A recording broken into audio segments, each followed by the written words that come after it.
BJP bumper offer, corrupt हो, criminal हो, join BJP and get a clean chit. दोस्तों ये पोस्टर कांग्रेस ने जारी किया है, लेकिन सवाल ये उठता है कि क्या सच में दागी नेताओं के लिए वॉशिंग मशीन है बीजेपी? क्या बीजेपी ऐसी वॉशिंग मशीन है जहां कोई भी दागी जाते ही पाक साफ हो जाते हैं?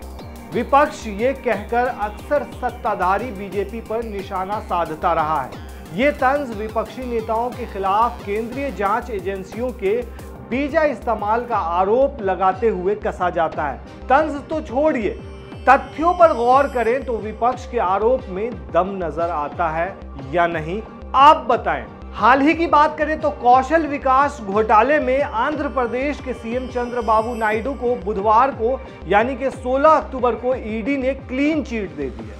चंद्रबाबू नायडू को ईडी से कथित 371 करोड़ रुपए के कौशल विकास निगम घोटाले में क्लीन चिट मिली है।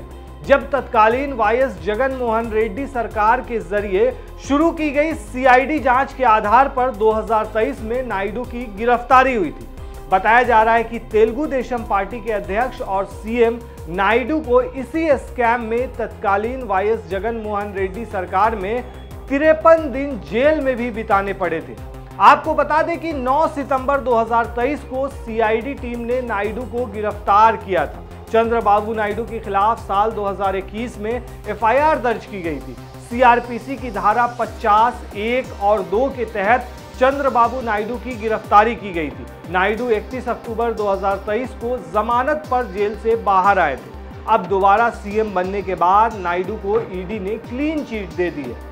दरअसल आंध्र प्रदेश में चंद्रबाबू नायडू की सरकार में युवाओं को कौशल विकास प्रशिक्षण देने के लिए योजना की शुरुआत की गई थी। इस योजना के हैदराबाद और इसके आसपास के इलाकों में मौजूद इंडस्ट्रियल कंपनीज में काम करने के लिए युवाओं को जरूरी कौशल विकास प्रशिक्षण दिया जाना था।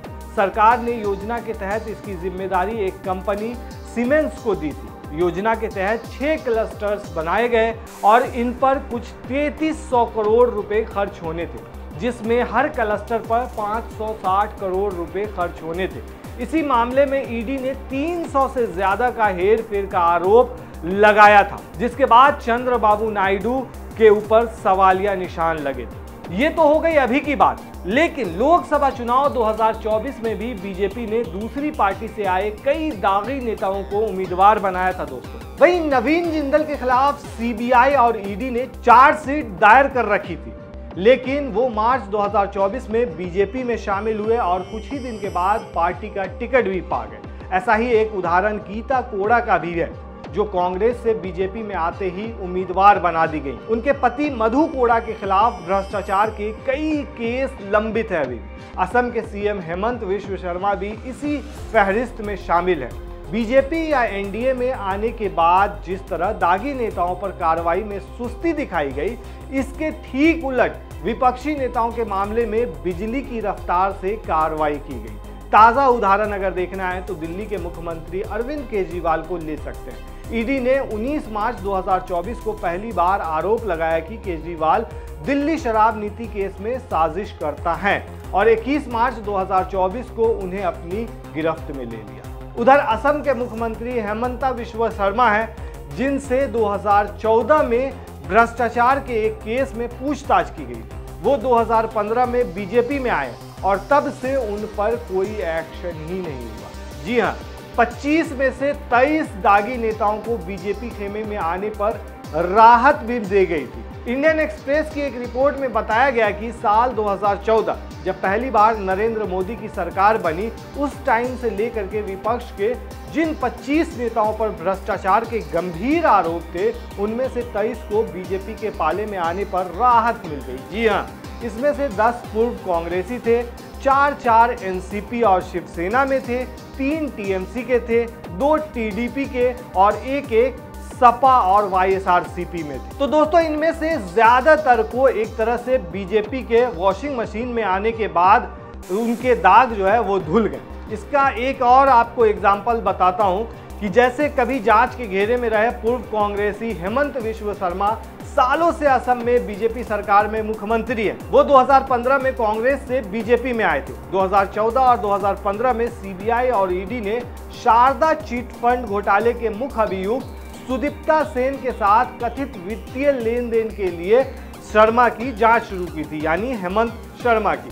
सीबीआई ने अगस्त 2014 में उनके घर और कार्यालय पर छापा मारा और नवंबर 2014 में उनसे पूछताछ की गई थी। शर्मा का नाम लुइस बर्जर मामले में भी आया था, जो गोवा में जल परियोजना अनुबंधों के लिए कथित रिश्वत से जुड़ा हुआ था, लेकिन इस केस में कोई प्रगति नहीं हुई है। अगस्त 2015 में शर्मा बीजेपी में शामिल हुए। वर्तमान स्थिति की अगर बात करें दोस्तों, तो केस बंद नहीं हुआ है, पर मामला ठंडे बस्ते में है और शर्मा मुख्यमंत्री हैं। वहीं अगर बात करें महाराष्ट्र के उप मुख्यमंत्री अजीत पवार का, तो आर्थिक अपराध शाखा यानी EOW द्वारा अजीत पवार, शरद पवार और दूसरे कई के खिलाफ FIR दर्ज की गई थी। मामला महाराष्ट्र राज्य सहकारी बैंक में कथित मनी लॉन्ड्रिंग से जुड़ा हुआ था। ये FIR बॉम्बे हाईकोर्ट के अगस्त 2019 के आदेश के आधार पर की गई थी। अब आपको टाइमलाइन के जरिए समझाते हैं अजीत पवार केस की टाइमलाइन क्या थी और क्या हुआ था इस मामले में। अगस्त 2019 मुंबई पुलिस की आर्थिक अपराध शाखा ने प्राथमिकी दर्ज की थी। सितंबर 2019 ईडी ने प्राथमिकी के आधार पर जांच शुरू की। वहीं अक्टूबर 2020 आर्थिक अपराध शाखा ने मामला बंद करने की यानी कि क्लोजर रिपोर्ट दाखिल की। ईडी ने इसे चुनौती दे दी और उसके बाद अप्रैल 2022 आया। ईडी ने पवार का नाम लिए बिना चार्जशीट दाखिल की। जून 2022 शिवसेना में टूट हुई, शिंदे गुट ने बीजेपी के साथ एनडीए सरकार बना ली। अक्टूबर 2022 मुंबई EOW ने ईडी के सबूतों के आधार पर आगे जांच की मांग की। जुलाई 2023 पवार एनडीए सरकार में उप मुख्यमंत्री के रूप में शामिल हुए। जनवरी 2024 EOW ने दूसरी क्लोजर रिपोर्ट दाखिल की। अब वर्तमान की स्थिति देख लीजिए दोस्तों। ईडी ने EOW की क्लोजर रिपोर्ट पर अदालत में हस्तक्षेप याचिका दायर की है, लेकिन आप इसमें सुस्ती देख सकते हैं और देख सकते हैं कि कितना ज्यादा टाइम लिया जा रहा है और एक तरह से इसे बढ़ाया जा रहा है। इसी सब मामले को लेकर कांग्रेस नेता पवन खेड़ा ने एक बार प्रेस कॉन्फ्रेंस भी की थी। उनके सामने टेबल पर वॉशिंग मशीन रखी थी, इस पर बीजेपी वॉशिंग मशीन लिखा हुआ था। खेड़ा ने कहा था कि बीजेपी जिन नेताओं पर करोड़ों के घोटाले का आरोप लगाती है, उन्हें पार्टी में शामिल करवाती है और केस वापस ले लेती है। उन्होंने ये भी कहा था कि बीजेपी के पास ऐसी वॉशिंग मशीन है जिसमें 10 साल पुराना केस भी डालो तो आरोपी बेदाग निकलता है। मशीन के साथ साथ ये कमाल मोदी वॉशिंग पाउडर का भी है। खेड़ा ने एक पेपर जारी करते हुए भी आरोप लगाया था कि विपक्ष के नेताओं को डराने धमकाने के लिए सीबीआई, ईडी और इनकम टैक्स डिपार्टमेंट जैसी केंद्रीय जांच एजेंसियों का दुरुपयोग किया जा रहा है। हम ऐसी वॉशिंग मशीन ना आपको बेच पाएंगे और ना आप खरीद पाएंगे, क्योंकि 8,552 करोड़ की मशीन केवल एक ही आदमी रख सकता है, उसका नाम है नरेंद्र मोदी।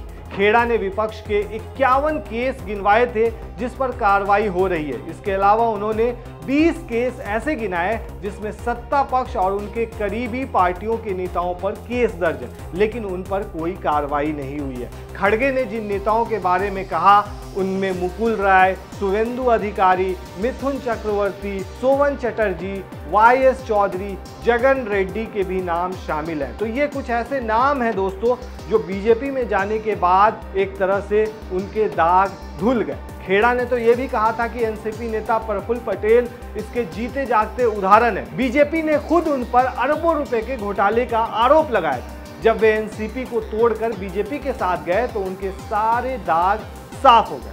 तो कुछ इस तरीके से दोस्तों आरोप और प्रत्यारोप का दौर जारी है और ये मामला अभी इसलिए उठा है क्योंकि चंद्रबाबू नायडू को जिस तरीके से क्लीन चिट मिली है तो ये अपने आप में जांच का विषय हो चुका है और कांग्रेस इस मामले पर लगातार बीजेपी पर निशाना साध रही है। आपका क्या कहना है दोस्तों इस पूरे मामले पर, हमें कमेंट में जरूर बताएं। शुक्रिया।